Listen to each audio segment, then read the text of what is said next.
અમને આ સાંભળવું બહુ ગમે જ્યારે અમારા જૂના સ્ટુડન્ટ્સ અમારા ઇન્સ્ટિટ્યૂટ પર વિઝિટ કરે અને અમને કહે કે સર અમે તો આવું શીખ્યા હતા પણ માર્કેટમાં આ ડિમાન્ડ છે અને અત્યારે પછી તમે એ શીખવાડો છો બટ અમને આવું શીખવા ના મળ્યું.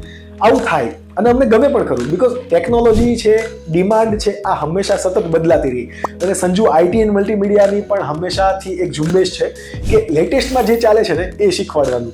અમારા કોર્સને અંદર જો મોડ્યુલ તમે ચેક કરશો તો લાસ્ટ યરના મોડ્યુલ અલગ હતા, આ વર્ષના મોડ્યુલ અલગ છે અને નેક્સ્ટ યર પણ આમાં અમે કંઈક નવું એડ કરશું કે જે પ્રકારની ડિમાન્ડ હશે. તો અમારા દરેક કોર્સ છે એ અમારા એક્સપિરિયન્સ ફેકલ્ટી વડે ઘણા બધા આઈટી કંપનીમાં, એનિમેશન કંપનીમાં, ટેક્સટાઇલ ડિઝાઇનમાં, જ્વેલરી ડિઝાઇનમાં જે નિષ્ણાંતો છે, જે પોતે કંપની ચલાવે છે, કંપની લઈને બેઠા છે અને ઘણા વર્ષોથી કામ કરે છે, તેની સાથે પણ અમે એમને દેખાડીએ છીએ કે અમે આવું શીખવાડીએ છીએ. ત્યારે એ પણ ઘણું બધું અમને સજેસ્ટ કરે કે આ નહીં, આ વસ્તુ કરો, માર્કેટમાં ડિમાન્ડ છે, અથવા તો આ વસ્તુ કરો, ઇન ફ્યુચર ડિમાન્ડ આવશે. એ વસ્તુ અમે અમારા કોર્સમાં ઇમ્પ્લિમેન્ટ કરીએ છીએ અને એટલા માટે સંજુ આઈટી એન્ડ મલ્ટીમીડિયાના કોર્સ સૌથી વધારે અપગ્રેડેડ હોય.